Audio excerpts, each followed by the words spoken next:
Hey, everyone, and welcome to the Franchise Unfiltered podcast. Today, I'm joined by two amazing guests, Danessa Itaya and Cheryl Chason.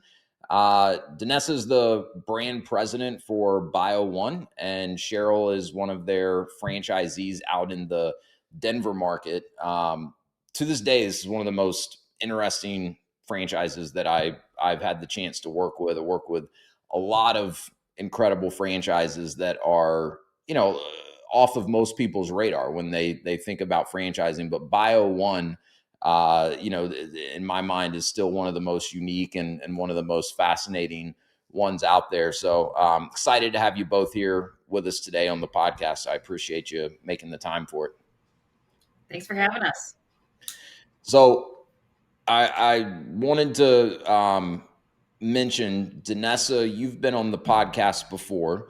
It's been a little while though, so I'm going to make sure the link to that episode gets put in the show notes. So for any of you listening that did not catch the first time Danessa was on the show, definitely go back and take a listen to that.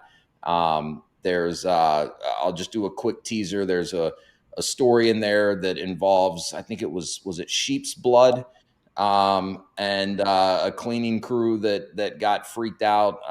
So hopefully that'll prompt anyone that didn't hear that first episode to go back and check it out. But as a way to kind of kick this off, Danessa, for those that are not familiar with BioOne, with you being the brand president, maybe just give us kind of a quick overview. What is BioOne? What types of services do you and your franchisees provide? Absolutely. So, BioOne, we are a crime and trauma scene cleaning franchise concept. And so we work with people, everything from coming in after the first responders have cleared the scene.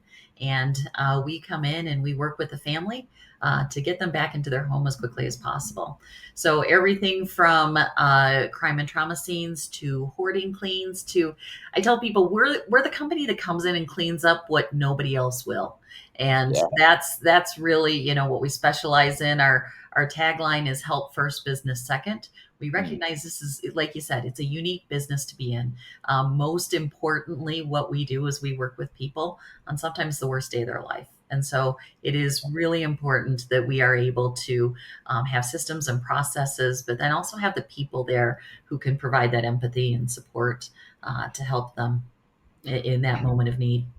yeah. I think empathy is the key word there, and I mean, I didn't fully comprehend this until the last time you and I sat down and talked. I mean, you don't think about if something crazy happens, right? Whether it's someone passes away, or I mean, even hoarding, like you mentioned.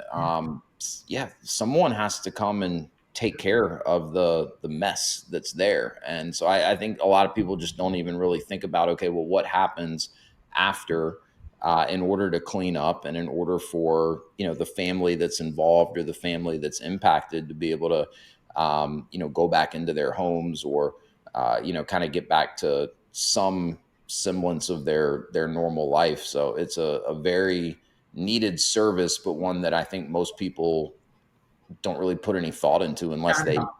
need the service Yeah. themselves. And most people, we hear that regularly from our customers, is most people didn't even know that a service like this exists.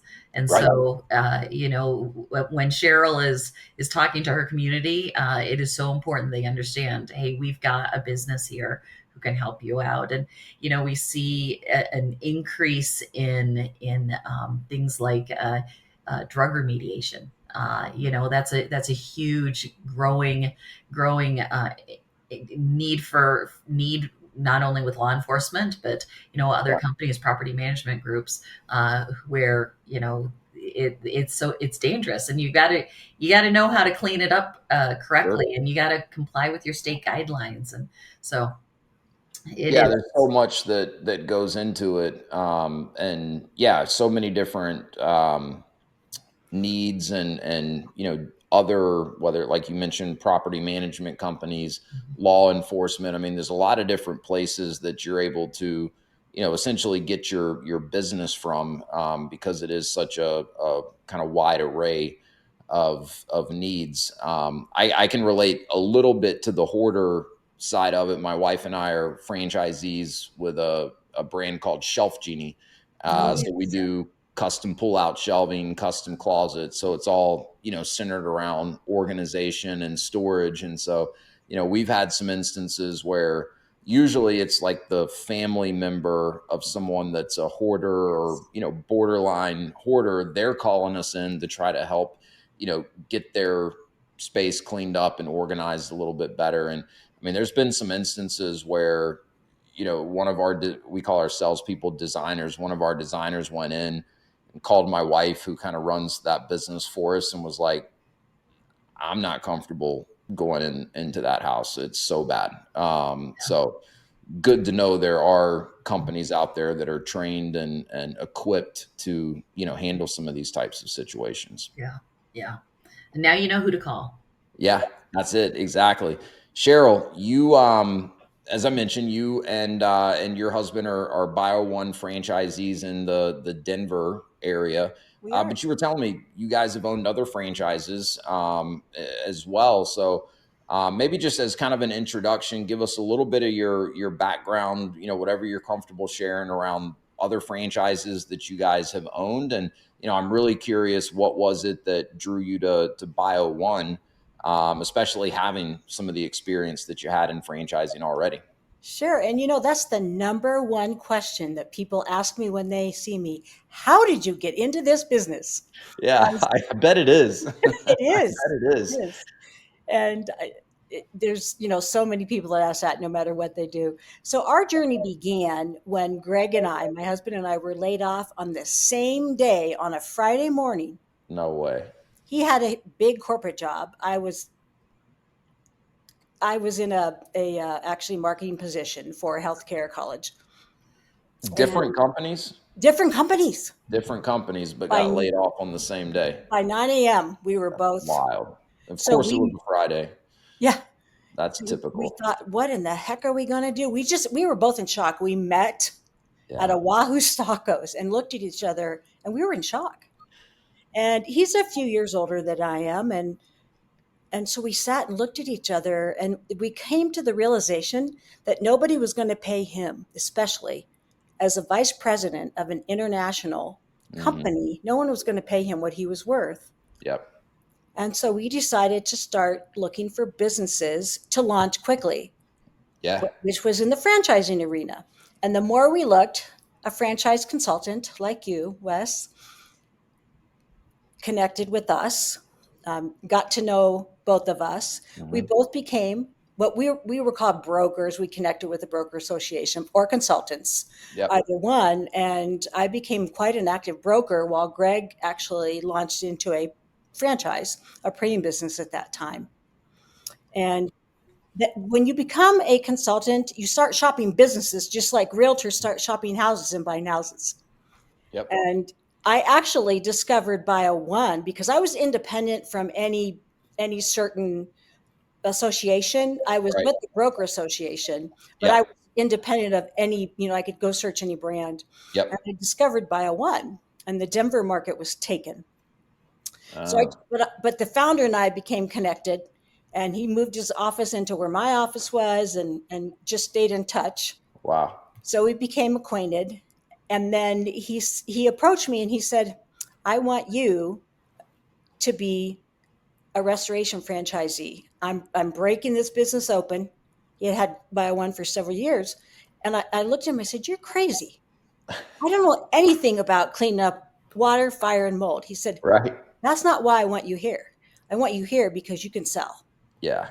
and you can create relationships in the community. You have Yep. guys do the schlepping, Yep. all of that." Yep. So we were franchise number two. So my husband's still running printing, franchise number two.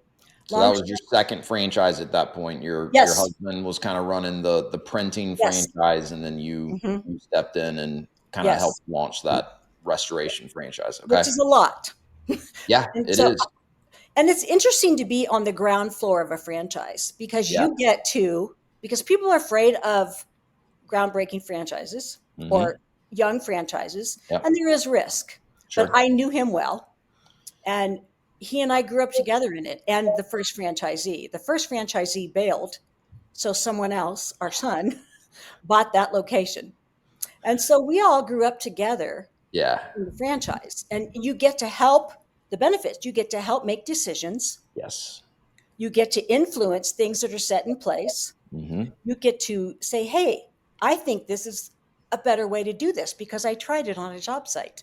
So Yep. there's some cool things about being on the floor, the ground There's floor. definite advantages, 100%. It's there's give and take, right? There Right. there is risk. I think if you're going to join an emerging franchise, Mhm. especially as early as you guys did, Yes. franchisee number two, like you Yeah, definitely need to know and trust the person at the helm of it, right? that's right.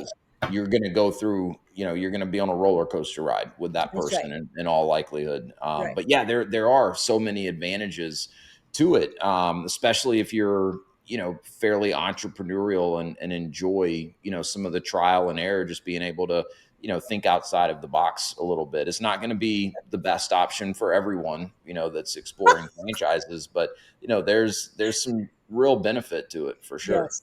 Funny, it was called Best Option Restoration. Is that right? Okay. So it is the best option, I Yes. suppose. That's funny. So fast forward a few months, and then BioOne Denver became for sale. So I'm barely have my feet wet in my other franchise, and then we purchased BioOne. So So at I this was point, you doing, have three franchises and going I stopped doing the simultaneously. marketing for the other business. I was marketing two franchises at the same time then, Yeah. also doing all the boots on the ground, doing everything in the business. We quickly grew BioOne even more. And I'm sharing this so that people know trying to do all of that by myself was too much. Yeah. And Yeah. one of them suffered. And Yeah. that's just how it goes. It's hard to do both at the same time. My Yes. husband sold our printing business and then jumped on board, and that helped. But ultimately, we did sell one of them and stuck with BioOne. So that's a fast forward. So being husband and wife team is great, and sometimes it's a challenge. Yeah. And you're in I that can boat, relate. right? Yep. And Yep. so we've learned to stay in our lanes, and you don't leave work at work because work Yes. leads into home. And That's so so important. yes, and there are pros and cons to that as well.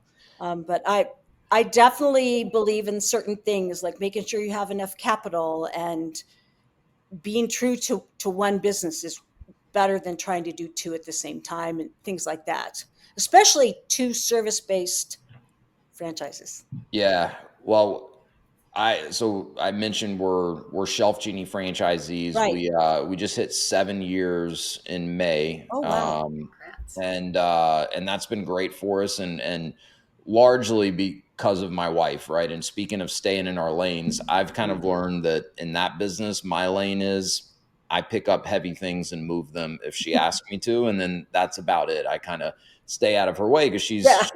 she's like, I would be in her way if I jumped in and started trying to. It would be meddling at this point, but in the beginning, certainly we both had to figure out, because I was Sure. more active in the beginning. We had to figure out, what are our lanes, and we definitely had to figure out how to not not just have our entire lives consumed by work and the business, Right. but we bought into a second franchise towards the end of 2020. It Oh, was an boy. installation business, so another kind of Oh, service really? based home improvement type business. And at that point, I had my consulting business. We had Shelf Genie, had just had our second kid, and Oh, my so goodness. we at least had the foresight to recognize, like, hey, this is going to spread us really thin.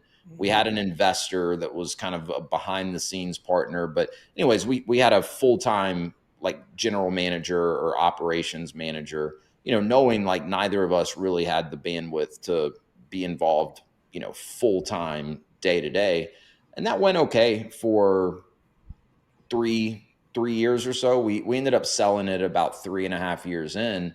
But what happened was that general manager left, right? And so Mm, then it was a decision of, Yeah. okay, well, yes. do we in a way kind of roll the dice and hope we can hire someone? And at this point, it's a 7-figure business. trying to hire someone to replace him, get them up to speed, and hope that they're the right person, or do we sacrifice one of the other businesses, or at least Mhm. temporarily, Mhm. so that one of us can kind of step in? And so it ultimately ended up making sense. We'd had our third kid by this point anyway, Oh boy. so made sense to sell it. But yeah, I can relate, and I think it's a temptation. I see a lot of people, especially if they're having success in their first franchise, and there's so many great franchise opportunities out there. It can Mhm. definitely be tempting to get involved in multiple of them. And I've seen people do it very successfully, but it's definitely something that you should put a lot of thought into and make sure that, not only do you have the bandwidth, but also, like kind of what we came to realize was, this is actually taking us in the opposite direction of Yes. why we started down this path in the first place, which was to have more control of our time, more flexibility, more freedom. And it was kind of getting to the point, especially after we lost that key team member in the insulation business, Mhm. where we didn't have as much control of our time, and it was negatively impacting the family life and stuff. So yeah, there's a lot to think about, but I'm curious with your story. You had these three different businesses going at one point, Yes. realized, okay, this probably isn't sustainable. So what was it about BioOne that, made that the clear business that you wanted to be your primary focus, or at least that's kind of my takeaway from the story that you shared. Number one for me, and Greg might have a slightly different answer. Number one for me, that represents both of us, we are very mission driven. We Okay. like to serve. And number one, this speaks for both of us, BioOne gives us the opportunity to make a profit and serve our community. There's Love mission that. in almost every job we do. And I think Greg, Yeah. Danessa would agree with me. Mhm. Yeah. Yeah. I really like that. I like the business. I don't like the reasons behind why people need us. Sure. Suicide, homicide, hoarding, drug use, those are all traumatic things. But Yeah. those things are going to happen. And Yeah. we actually hire a team that is, our team members have the ability to carry out our mission. And those that don't, we don't keep them on board.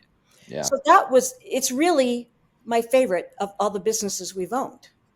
And it, that's, that was my driver, Yeah. the profit and the mission part of BioOne. That's Yeah. what drove me to say, I want to keep BioOne. Yeah. Well, it makes sense, right? I mean, to your point, it's not. I imagine there's really no happy scenarios where you guys are being called in. Uh, Danessa, you mentioned it earlier. In many cases, it's the worst day your clients have Yeah, ever had in their entire life. yeah. Yeah. Very likely the worst day they will ever have in their entire life if they're having to contact BioOne to come in. But those things are going to happen, and I can only imagine, probably can't even fully comprehend, if a family is in that situation where, whether it's a homicide or a suicide, or whatever the Yeah. case is, but it happens in their home. I mean, the relief of at least knowing, like, hey, there is a professional company that can come in, clean this up for us, take care of it. They not only know how to do that, but they also know how to do it with empathy, because this is the business that they're in. I mean, I can't imagine how much that at least provides them a little bit of relief, and is just one less thing that they have to worry about. Like, I can't imagine having to deal with that, and then also at the same time having to realize, oh man, we can't even go home until we get this mess, for lack of a better Mhm. word, cleaned up. We'll get right back to the episode in just a minute, but if you've been considering business ownership, if you're already a business owner looking to expand and you're curious about franchising, I'd love to connect with you, answer any initial questions that you have, talk about a specific franchise, and detail the exact process that I use and have taken hundreds of people through to help them understand franchise ownership, find the right franchise for them, and conduct the necessary due diligence. Click the link in the show notes if you'd like to schedule a free, no obligation strategy call. I look forward to talking with you. And now back to the episode. When I interview potential technicians, I had one ask me, do you make your technicians ask for insurance information before they do the cleanup? And my mouth fell open. We don't ask for that until days to a week or two later. That's something they even need to think about that day. And Yeah. I mean, I'm glad he asked that question, because it made me realize how different we are. And that goes back to compassion is my favorite word to use, Okay. Yeah. because that really is, you need to be sensitive and to show that you do care about what they're going through. And we're not going to talk about money today, Yeah. unless It's not just a transaction. no, it's not. Yeah. So to answer your question, roundabout, it's really about what we do and why we do it. Not that the other businesses don't have the ability to serve people as well, but BioOne just hit all the check boxes. Yeah. No, I can see it. That makes a lot of sense. I mean, and I imagine too, another um, piece of what makes BioOne so attractive. I mean, from my seat, I view it this way. It's just so unique, right? I mean, I'm sure you have competitors in some capacity, but I mean, you want to talk about like the restoration industry, printing, like there's other big established companies that you're going to compete with, and no one should be scared away by competition. You're going to have competition in business, but I imagine if you want to call it an industry that you operate in with BioOne, it's probably very, very fragmented. And there's not a whole lot of, especially other professional uh, companies out there that are able to provide these services in the same manner that you are. It's interesting. We just like anything, that is amazing and is an amazing business model, but partnered with the ability to be tied to your community. Uh, you see your competition continue to grow, and you look at that and you say competition is good. Yeah. Competition will help us really define this industry. So we talked to, we do work with different insurance groups, and helping educate them on who we are and what we do will help better define and be able to really uh, have some standards in the industry as well. Anybody with a mop and a bucket is like, hey, I can do bio work. And it's like, no, no, no.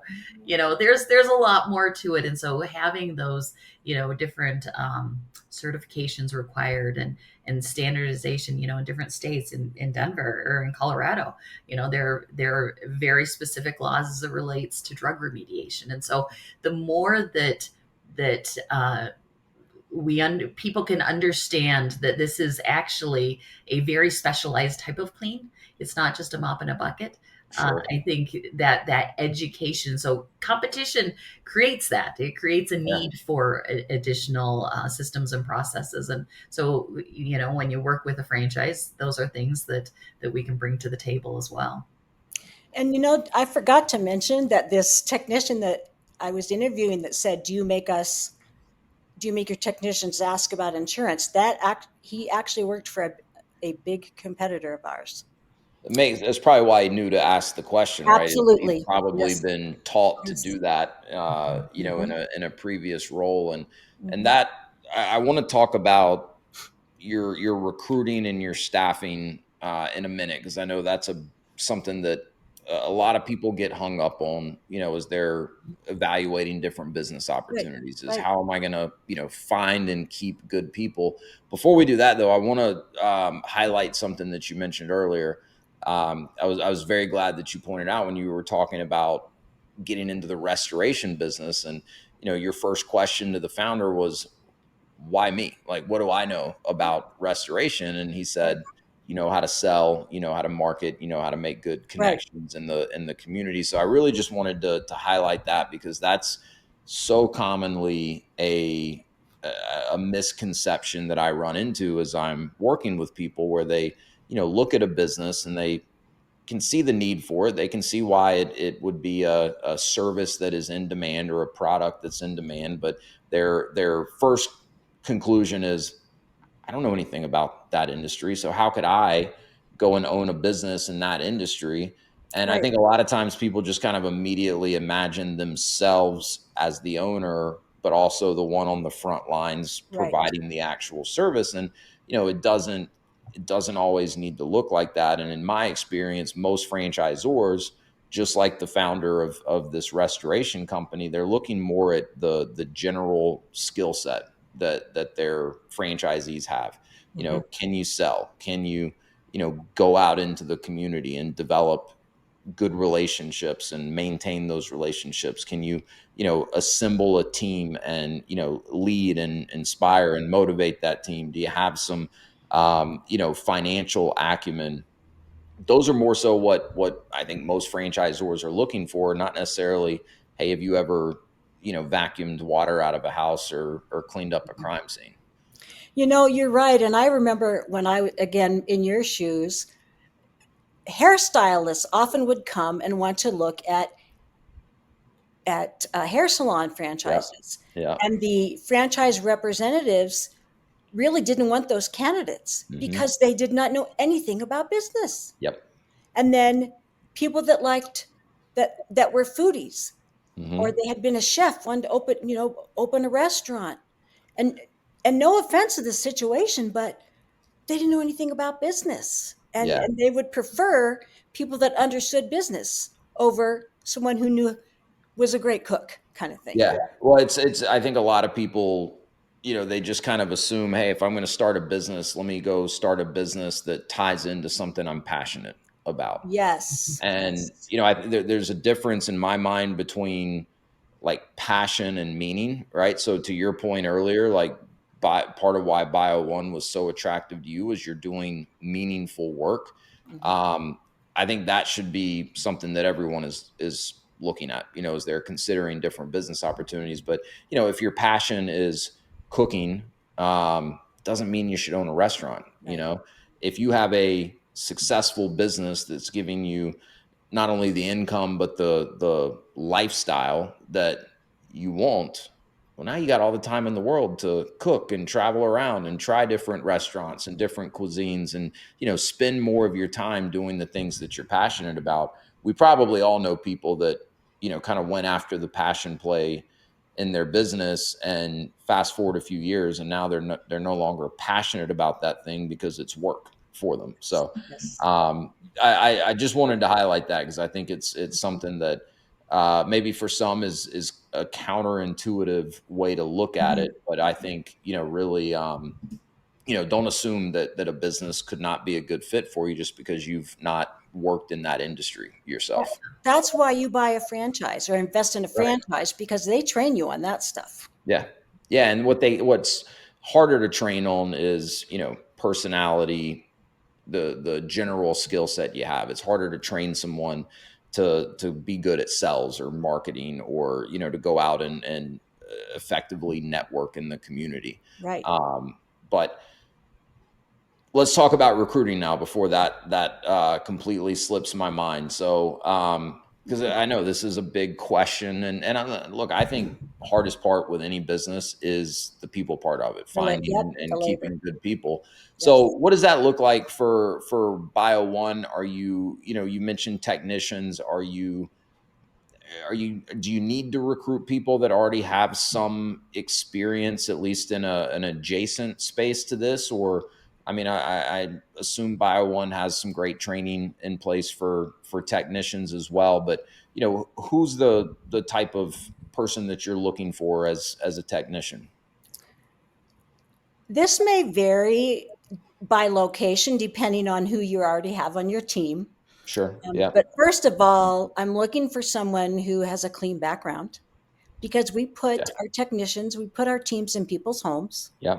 And I want to bring this into the space as well. Greg and I have gotten out of the suit.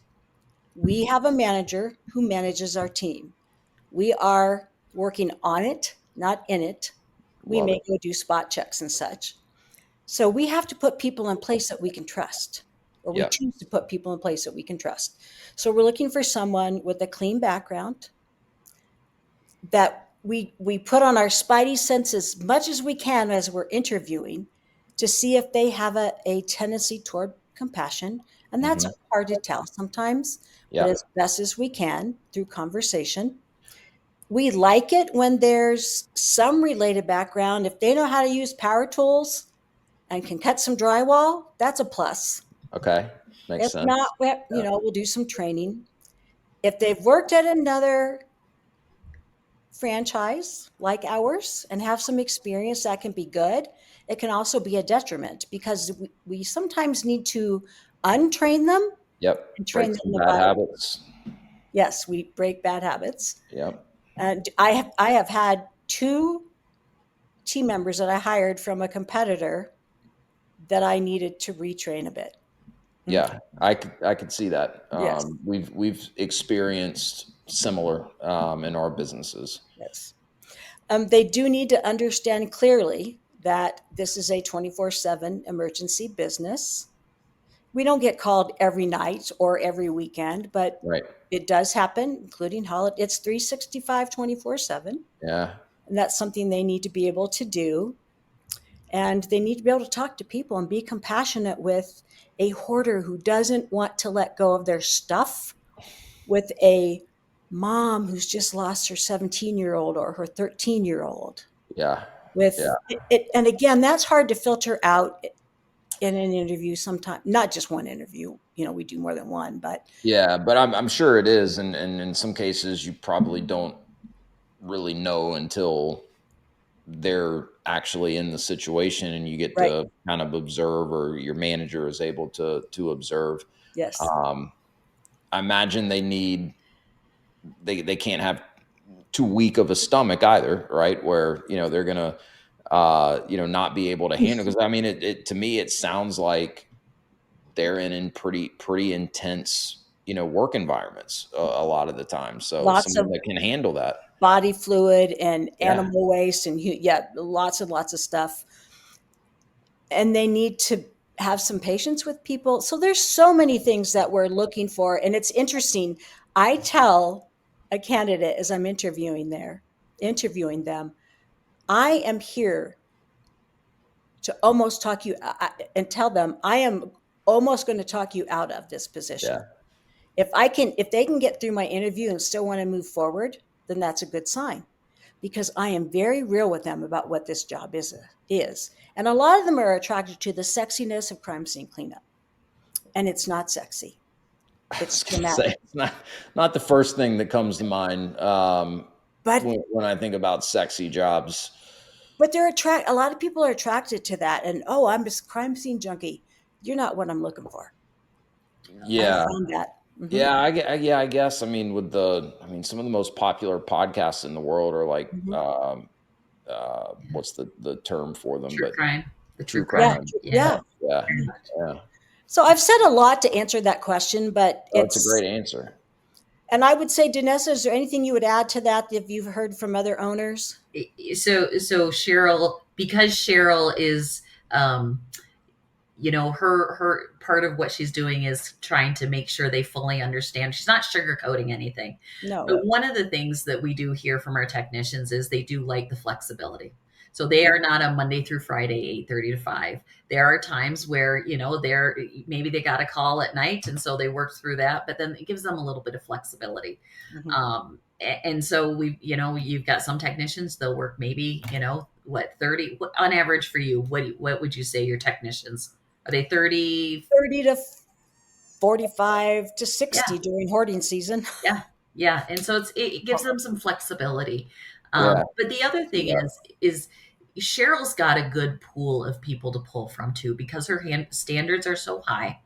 And this is not a minimum wage job either. And yeah. I so would for think that, not. her ability to be very selective in who she takes on is pretty awesome. And you don't need a lot. This isn't residential cleaning where you got to hire 5 people and hope that 3 show up. Right. You get a steady, a really good, solid team that stay with you for years.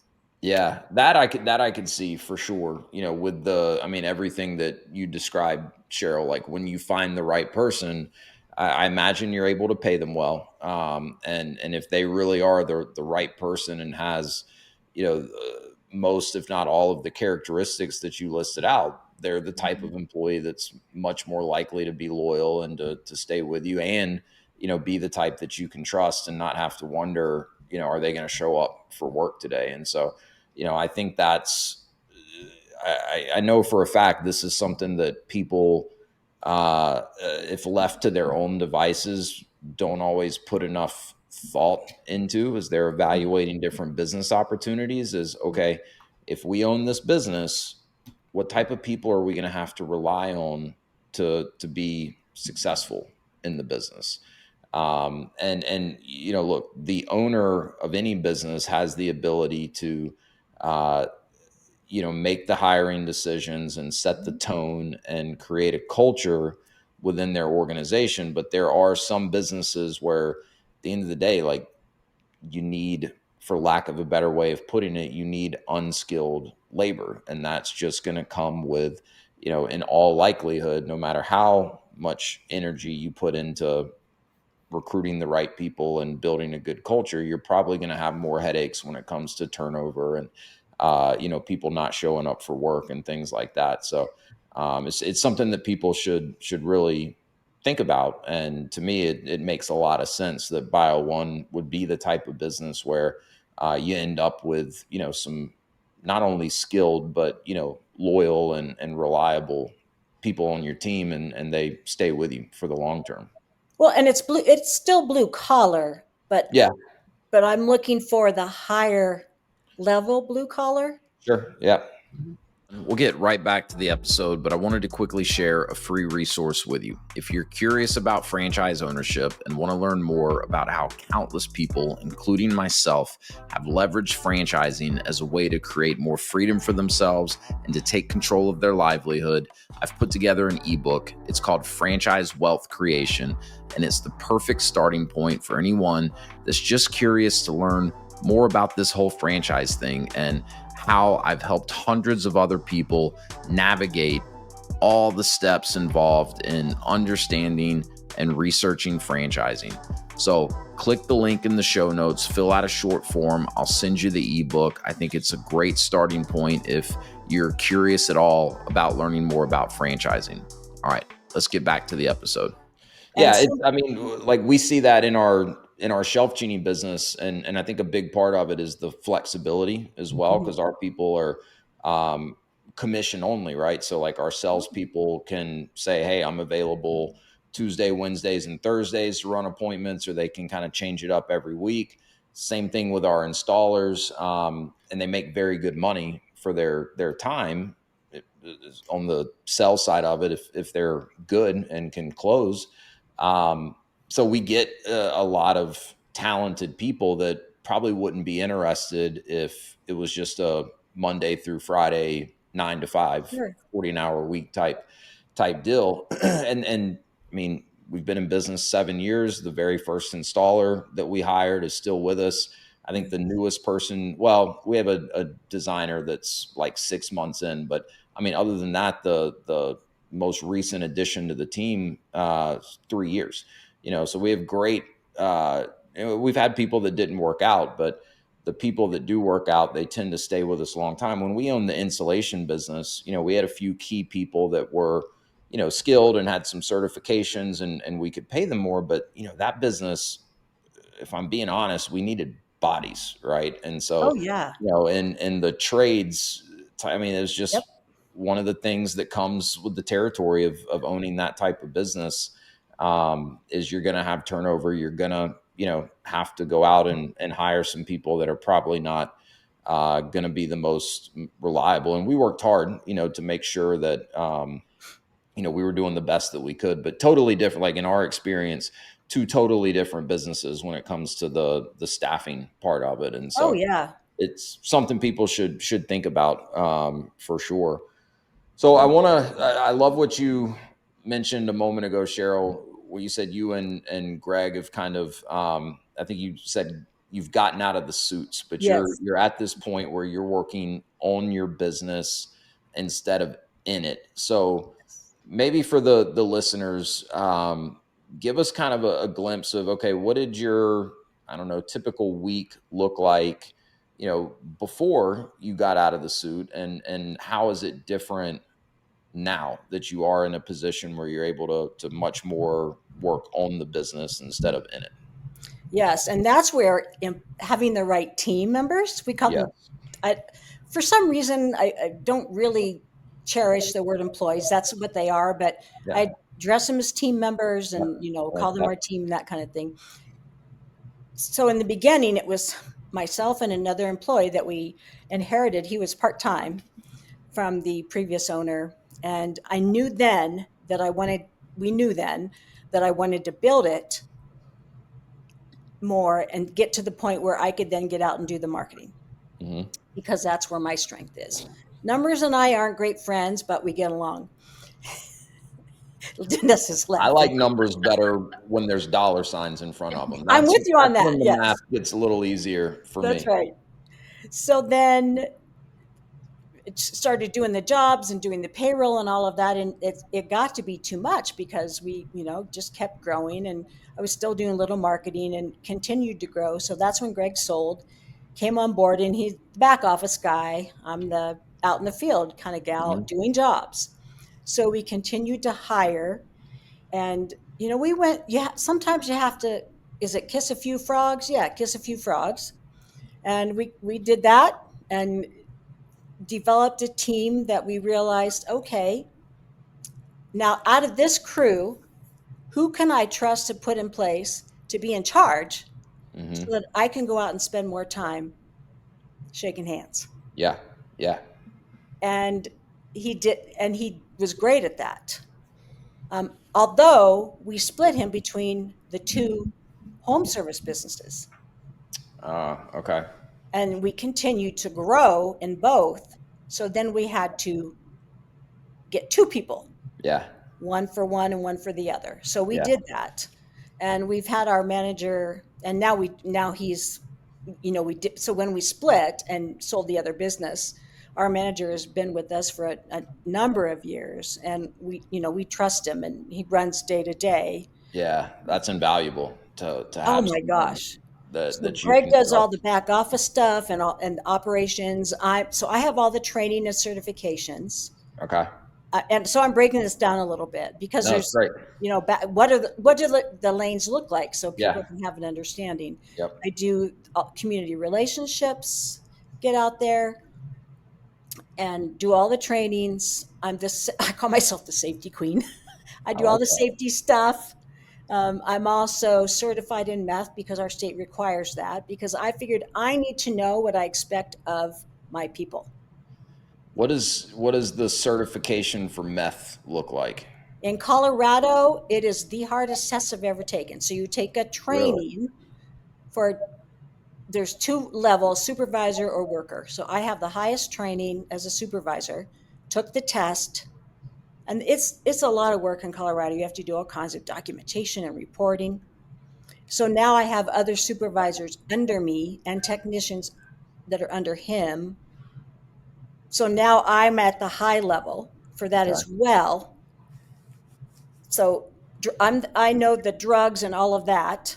Greg, say for example, Greg will get a call looking for meth decontamination, Hmm. turns it over to me in terms of what to do with it, get it figured out.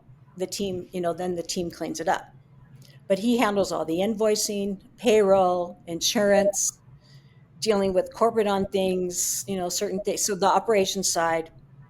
And then I handle, as I said, the marketing, the training on all of the types of cleanup, because I'm the one that did all that training at the beginning. Yeah. Well, I mean, I'm sure I'm not even thinking of, half of the scenarios that you guys get called in for, but I mean, it seems like there are so many different types of cleanup that a lot of training would have to go into it. Because to Danessa's point earlier, this is not just come in with some basic cleaning Oh materials no. and wipe everything down. Like, it's it's a process. Some of it's regulated, like Mhm. with the meth stuff. And by the way, we're gonna have like some of the best clickbait titles for this episode. You know, like how this meth expert became a successful franchise owner or something like that. We're gonna get lots of people to click on it because we can get creative with the titles. But And uh, fentanyl. and there you go. Yeah, that one may get us kicked off of YouTube. I'm not Well, sure. it's That's on some of Google. Google doesn't like it either. Yeah. Yeah, we may have to steer clear of that one. But no, I call it the all F jokes word in aside, drugs. it to me clearly is the type of thing that you have to make sure your team is well trained Oh and yeah. knows how to handle these different Mhm. scenarios. But it's also a barrier to entry, right? It's one of the things that makes it difficult for people to come in and be true competitors because it's not just something that anyone can decide they want to start doing. Right, because I mean, talk about liability, and if you do it wrong, Yeah. your team member, your employee can die. I mean, and actually, Greg and I branched out into something even bigger. And there's a couple of other maybe only one, maybe there's two franchisees in BioOne that have done this. We actually have the same kind of drug testing technology that they have at Mm. airports and border crossings. So we can test a surface in a building, in a vehicle, insert that strip into our machine, and 8 seconds later tell you all of the drugs that were on that surface that we just tested. No way. Pretty cool.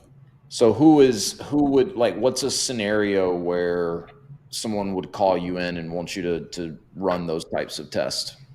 Well, we have a hotel that we're on job number 54 with God, them. jeez.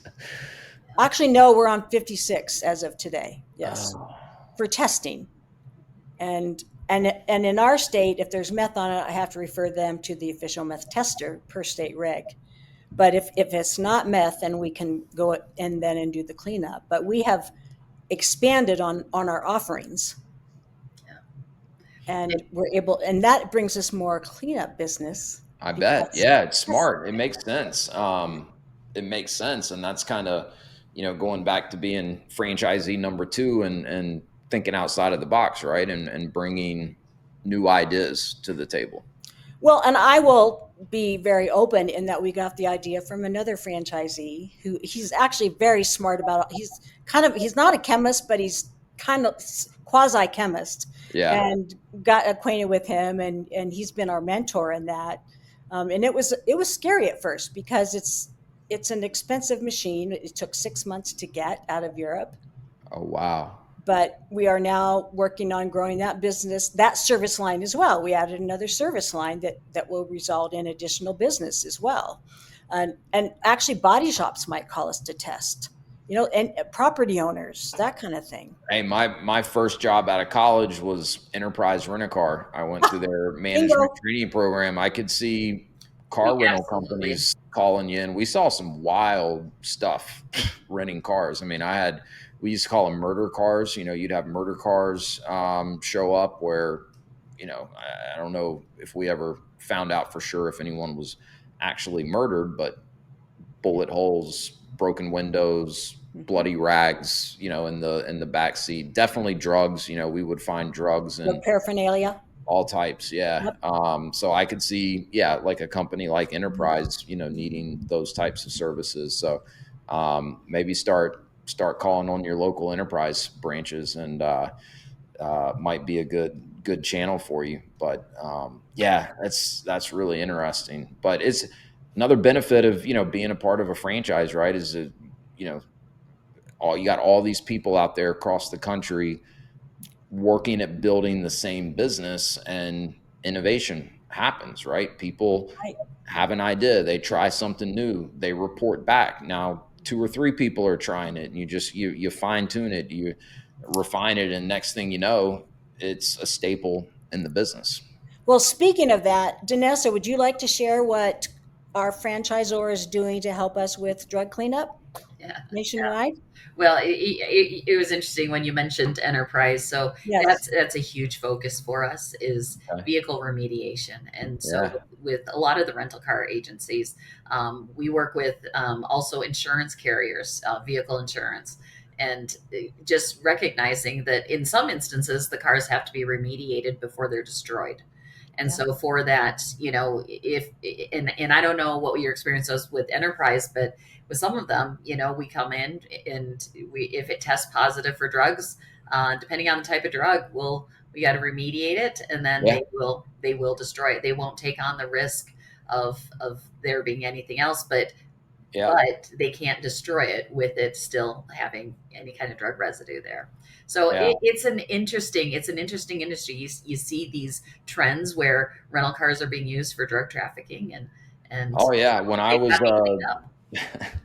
I'm not ashamed to say there, maybe I should be, but when I was a branch manager, I mean, we didn't have definitive proof, but I mean, there were a couple of long-term customers that we knew pretty, with a fair level of certainty, they were running drugs with the cars, and they would come back every couple of weeks because they didn't want to be seen driving around in the same car, but they were paying the bill on time, and like I said, we didn't have any Yeah, definitive proof, but if I was a betting man, I would have said, yeah, that's what yeah. they're doing with this. Interesting, um right? yeah, it's um yeah, never a dull moment working for Enterprise, and it sounds like that's the case with BioOne too. No boring days.